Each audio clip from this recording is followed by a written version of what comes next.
BPF দলৰ নীতি আৰু ভাল পাই ইয়াত যোগদান কৰিবলৈ আহিছে সকলো সদস্য। প্ৰথমতে মই আপোনালোক সকলোলৈ আন্তৰিক নমস্কাৰ জনাইছো। সঁচাকৈ আমাৰ ভেৰগাঁও ব্লক কমিটিৰ কাৰণে এটা ভাল দিন, অক্ষয়বাৰী ব্লক কমিটিৰ কাৰণে গুৰুত্বপূৰ্ণ দিন। কাৰণ আজিৰ দিনটোত আমাৰ দলৰ নীতি আৰু আদৰ্শক ভাল পায় আজি বিজেপিৰ পৰা, UPPL পৰা আৰু অন্যান্য দলৰ পৰা বহুত নেতা কৰ্মী আমাৰ দলত যোগদান কৰিব, আমাৰ BPF দলত যোগদান কৰিব। আৰু এইটো আমাৰ BPF দলৰ কাৰণে আনন্দৰ খবৰ। আৰু সেইকাৰণে যিসকলে আজি যোগদান কৰিব মই তেওঁলোকক আন্তৰিক শুভেচ্ছা জনাইছো আৰু আদৰণি জনাইছো।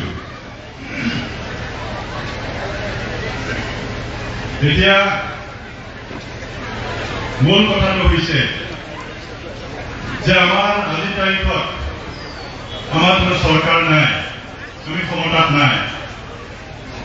তথাপিও আমি দেখিছো বিভিন্ন ঠাইত যে আমাৰ BPF দলৰ হাজাৰ হাজাৰ মানুহ যোগদান কৰিছে।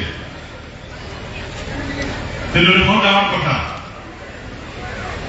যদি আমি ভাবি চাওঁ, আমি কেতিয়াবা সহজে ল'ব নোৱাৰো আচলতে কাৰণটো কি কাৰণত যে BPF দলত ইমান হাজাৰ হাজাৰ মানুহ যোগদান কৰি আছে।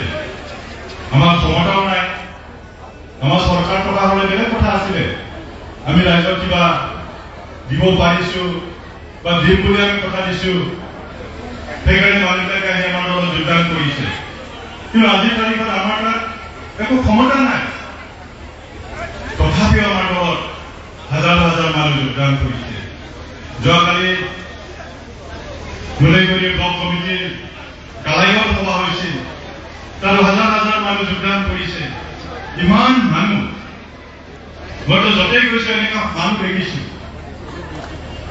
আৰু সেইটোৱে আমি উপলব্ধি কৰিছো যে ৰাইজে BPF দলৰ কিবা এটা দেখা পাইছে, কিবা এটা আশা ৰেঙনি BPF দলত দেখা পাইছে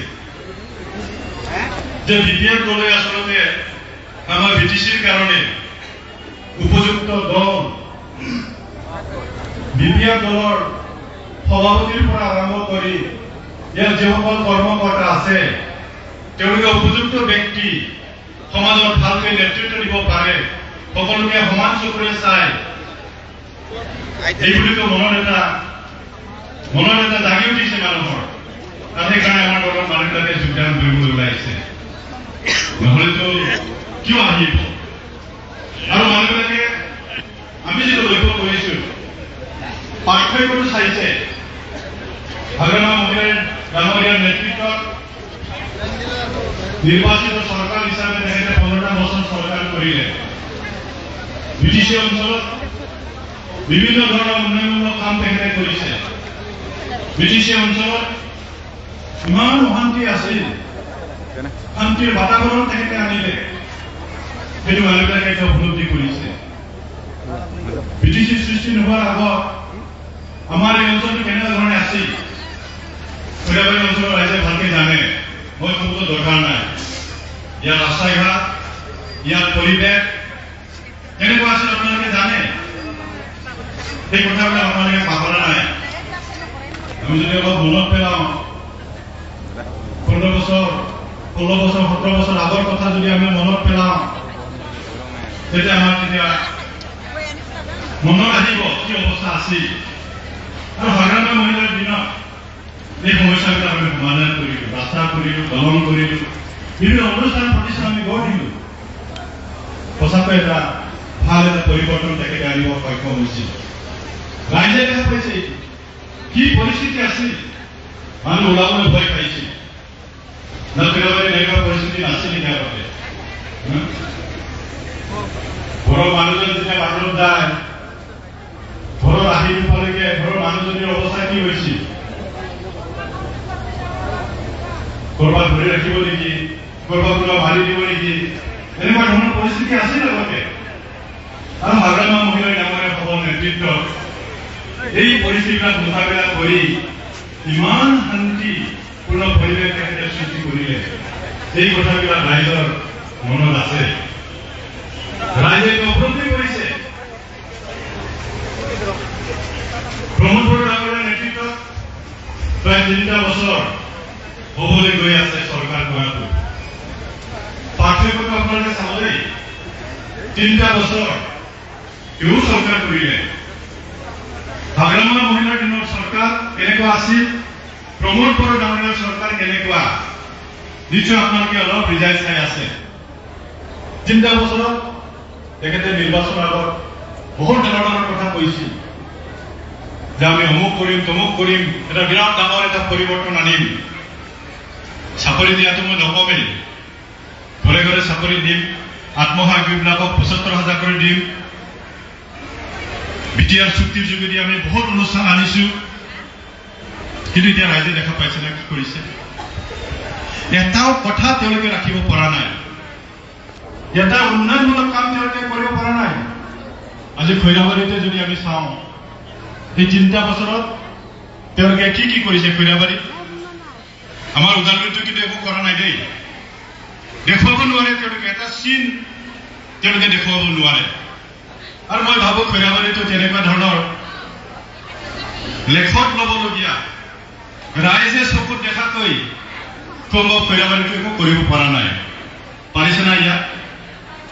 পাৰা নাই। 3টা বছৰত যদি নোৱাৰে আৰু কেতিয়া কৰিব তেওঁলোকে? আৰু মাত্ৰ 2টা বছৰহে আছে, পাৰিব জানো 2টা বছৰ? নোৱাৰে, তেওঁলোকে কৰিব নোৱাৰে। আৰু সেইকাৰণে ৰাইজে এইটো উপলব্ধি কৰিছে। মানুহৰ মুখে মুখে এতিয়া আলোচনা, হাট বজাৰত, চৌকাত, য'ত মানুহ বহে গোট খায় তাতে আলোচনা। যিসকল তেওঁলোকক সমৰ্থন কৰিছে তেওঁলোকে কয় নাই আৰু তেওঁলোকৰ দ্বাৰা নহ'ব, তেওঁলোকে একো কৰিব নোৱাৰে, তেওঁলোকে একো নকৰে, ৰাইজৰ কাম কৰা মানুহ তেওঁলোকে নহয়, উপযুক্ত লিডাৰ তেওঁলোক নহয়, এনেকুৱা কথাবিলাক তেওঁলোকে কয়। ৰাইজে কয়, মই কোৱা কথা নহয়। তাৰমানে প্ৰমোদ বড়ো ডাঙৰীয়াৰ নেতৃত্বত যি চৰকাৰ, সেই চৰকাৰৰ প্ৰতি ৰাইজৰ কোনো আস্থা, বিশ্বাস আৰু ভৰসাটো নাই। নিৰাপত্তাটো তেওঁলোকে দিব নোৱাৰে। বৰং কি কৰিছে তেওঁলোকে, আমাৰ নিজৰ মানুহক তেওঁলোকে এভেকশ্যন কৰিছে। গতিকে এনেকুৱা অৱস্থা। কিন্তু আনফালেদি যদি হাগ্ৰামাৰ কথাটো যদি চিন্তা কৰে, তেওঁতো 15টা বছৰত বহুত কাম কৰিছে, ৰাস্তা কৰিছে, দলং কৰিছে, বিভিন্ন অনুষ্ঠান প্ৰতিষ্ঠান কৰিছে। সেইকাৰণে হাগ্ৰামা মহিলাৰ চৰকাৰ দিনত কি কি কৰিছে, বৰ্তমান প্ৰমোদ বড়ো ডাঙৰীয়াৰ নেতৃত্বত চৰকাৰে কি কি কৰিছে, মানুহবিলাকে এতিয়া ৰিজাই চাইছে আৰু সঁচা সঁচিকে কৈছে, দেখা পাইছে মানুহবিলাকে যে প্ৰমোদ বড়ো ডাঙৰীয়াৰ নেতৃত্বত চৰকাৰ একো কৰিব পৰা নাই। ৰাইজক তেওঁলোকে যিখিনি আশা দিছিলে সেইটো তেওঁলোকে এটাও ফুলফিল কৰিব পৰা নাই। গতিকে তেওঁলোকৰ ওপৰত এতিয়া আস্থা আৰু বিশ্বাসটো নাই। যদি 3টা বছৰত কিবা কৰিলেহেঁতেন হয়তো ৰাইজে কৰেহেঁতেন, কৰিব, অলপ আশা আছে কৰিবৰ কাৰণে। কিন্তু মানুহবিলাকে এতিয়া চিনি পালে, কথা এটা আছে নহয়, যি মূৰা বাৰে সেই দুপাততে চিন। অলপ কিবা এটা কৰিলে ক'ব পাৰিলেহেঁতেন, নাই কৰিব, লাহে লাহে কৰিব তেওঁলোকে। কিন্তু 3টা বছৰত যিহেতু একো কৰিব পৰা নাই আৰু 2টা বছৰত যে কিবা কৰিব, সেইটো এতিয়া ৰাইজে তেওঁলোকৰ ওপৰত আস্থা আৰু বিশ্বাসটো নাই। ৰাইজক নিৰাপত্তা দিব নোৱাৰে, উন্নয়নমূলক কাম একো নাই। গতিকে তেওঁলোকৰ লগত থাকি কি লাভ আছে, য'ত আমাৰ একো ভৱিষ্যত নাই। যি ক্ষমতা পাইছিল সেই ক্ষমতা তেওঁলোকে ব্যৱহাৰ কৰিব পৰা নাই। চাব, হাগ্ৰামা মহিলাৰ দিনত হাগ্ৰামা মহিলাৰ একে চেয়াৰত বহি কেনেকুৱা ধৰণৰ তেওঁ ক্ষমতা ব্যৱহাৰ কৰিছিল আৰু আজি প্ৰমোদ বড়োৱে কেনেকুৱা ব্যৱহাৰ কৰিছে। আমাৰতো লাজ লাগে যে আমাৰ মাজত এনেকুৱা নেতা নাই নেকি বিটিচি চলাব পৰা। আমি লাজ পাওঁ এতিয়া। আমাৰ মানুহৰ অৱস্থা এনেকৈ হস্ত অনুচিত যিখিনি ক্ষমতা আমাক দিছে, সেই ক্ষমতা তেওঁ ব্যৱহাৰ কৰিব পৰা নাই। হাগ্ৰামা মহিলাৰ দিনত দুটামান মই উদাহৰণ দিছোঁ। টাৰ্গেট আৰু ফৰগেট চাকৰি মোৰ মানুহ মই দিব পাৰোঁ, নোৱাৰিব পাৰোঁ। আপোনাৰ কোনোবা ঘৰত নাপাব পাৰে, কোনোবাটো কিন্তু BTC অঞ্চলৰ ল'ৰাবিলাকেতো পাইছে না, ল'ৰা ছোৱালী। মোৰ নিজৰ ঘৰৰ মানুহ নাপাব পাৰে, কিন্তু BTC অঞ্চলৰ ল'ৰা ছোৱালী পাইছিল টাৰ্গেট ফৰগেট। আজি সেই ক্ষমতা প্ৰমোদ বড়ো ডাঙৰীয়া হেৰুৱাই লৈছে। সেইখিনি ক্ষমতাও তেওঁ ব্যৱহাৰ কৰিব পৰা নাই। কিমান দুৰ্ভাগ্যৰ কথা। আইনে আমাক দিছে, সংবিধানে আমাক দিছে, সেই সংবিধান তেওঁ ব্যৱহাৰ কৰিব পৰা নাই। ক্ষমতা তেওঁ নিজে পাইছে, সেই ক্ষমতা তেওঁ ব্যৱহাৰ কৰিব পৰা নাই। গতিকে এনেকুৱা নেতাৰ পৰা আমি ভৱিষ্যতে কিবা আশা কৰিব পাৰোঁ নেকি? আজি হাজাৰ হাজাৰ মানুহ ইমান চিন্তাত আছে, এতিয়া আমাক ইলেকশ্যন কৰিব। সেইদিনাখন আমি ঘূৰিছোঁ বহুত জাগাত, আমিতো কৈছোঁ আপোনালোকে ভয় খাব নালাগে, আপোনালোকে য'ত আছে তাতে থাকক, আমি আপোনালোকৰ নিৰাপত্তা সুনিশ্চিত কৰিম। হাগ্ৰামা মহিলাই ডাঙৰীয়াই কৈছে, মই আছো, আপোনালোকে ভয় খাব নালাগে। আজি প্ৰমোদ বড়ো ডাঙৰীয়া কওকচোন, BTC-বাসী ৰাইজক কওকচোন, মই আছো, আপোনালোকে চিন্তা কৰিব নালাগে। এই কথাটো প্ৰমোদ বড়ো ডাঙৰীয়াই কওকচোন পাৰিলে। ইমান যদি সাহস যদি আছে, সাহস নাই। আজি হাগ্ৰামা মহিলাই কিন্তু ক'ব, মই যদি ক্ষমতাত আহি পাওঁ, মোক যদি ৰাইজে আকৌ ক্ষমতা যদি ঘূৰাই আনে, মই এই মানুহবিলাকৰ নিৰাপত্তা মই দিম। এই কথা কিন্তু হাগ্ৰামা মহিলাই ডাঙৰীয়াই ক'ব পাৰিম। বেলেগ কাৰো ক্ষমতা নাই, মই কৈছোঁ। আৰু এনেকুৱা যদি নেতা আমি যদি বাছি ল'ব নোৱাৰো, এটা ভুলটো কাম হ'ব। আমাৰ ভৱিষ্যতটো আমি সুনিশ্চিত কৰিব লাগিব। কোন নেতাক আমি আমাৰ BTC চিফ বনাম, কোন নেতাক আমি আমাৰ প্ৰতিনিধি আমি বনাম, ৰাইজৰ হাতত কিন্তু আছে। গতিকে ৰাইজে সেইটো ঠিক কৰাটো ভাল। আমাৰ ভৱিষ্যত কাৰ লগত আছে, কাৰ লগত থাকিলে আমাৰ ভৱিষ্যত সুনিশ্চিত হ'ব, এই অঞ্চলত উন্নয়নমূলক কাম হ'ব, এই অঞ্চলত শান্তি সম্প্ৰীতি অটুট থাকিব, এই কথাবিলাক চিন্তা কৰিব। মই দীঘলীয়া আৰু নকম, ক'বলৈতো বহুত কথা আছে, শেষ নহয়। মানে আজিৰ তাৰিখত প্ৰমোদ বড়ো ডাঙৰীয়া যেনেকুৱা ধৰণে কাম কৰি আছে, মানে 2 ঘণ্টা 3 ঘণ্টা ক'লেও শেষ নহ'ব।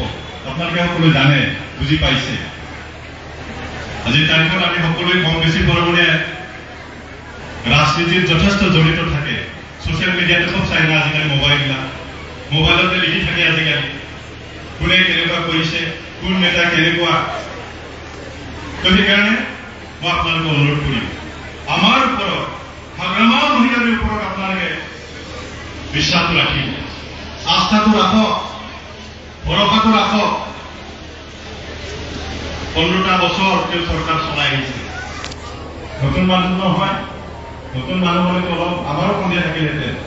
আমি এতিয়া মুখেৰে ডাঙৰ ডাঙৰ কথা কম, ক্ষমতা অহাৰ পিছত কেনেকুৱা চলাব অলপ ভয় লাগিলেহেঁতেন মোৰ ক'বলৈ। কিন্তু মই এতিয়া একদম নিসংকোচে কৈছোঁ, কাৰণ আমি হাগ্ৰামা মহিলা ডাঙৰীয়াক 15টা বছৰ আমি পাইছোঁ, 15টা বছৰ BTC চিফ হিচাপে পাইছোঁ। তেখেতে কেনেকুৱা কাম কৰি আহিছে, কেনেকুৱা নেতৃত্ব দি আহিছে, কেনেকুৱা উন্নয়নমূলক কাম কৰিছে, সেইটো আমি নিশ্চয় কৰি দেখা পাইছোঁ।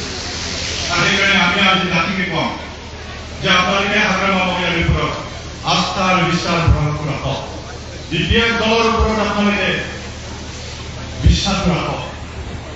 আমি আপোনালোকক যেনেকুৱা ধৰণে আমি চলাব লাগে আমি চলাব। কাৰণ আমাৰ ওচৰত বহুত সমস্যা আছে, এই সমস্যাবিলাক আমি সমাধান কৰিব লাগে। যিটো প্ৰমোদ বড়ো ডাঙৰীয়াই কৰিব নোৱাৰে, তেখেতে নকৰিব। তেওঁলোকে চব নিজৰ স্বাৰ্থ, নিজৰ অমনি ঠিকা দিছে, বিভিন্ন ধৰণে তেওঁলোকে কাম কৰি আছে।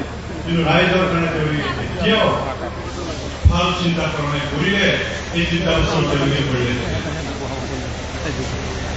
তো যিসকলে আজি বিভিন্ন দলৰ পৰা আমাৰ বিপেক দলত যোগদান কৰিবৰ কাৰণে আহিছে, তেওঁলোকক মই আদৰণি জনাইছোৱেই। আৰু আমাৰ ওপৰত আস্থা আৰু বিশ্বাস ৰাখি আপোনালোকে চলি যাওক।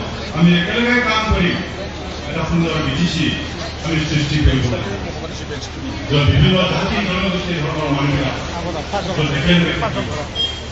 আজি হাগ্ৰামা মহিলাই ডাঙৰীয়াৰ নেতৃত্বত কি উন্নয়নমূলক কাম হৈছে এইবিলাক নকৰোঁ। আজি তেখেতৰ দিনত ইঞ্জিনিয়াৰিং কলেজ হৈছে, মেডিকেল কলেজ হৈছে, CIT হৈছে, আমাৰ ITI হৈছে, চব তেখেতৰ দিনতে হৈছিল।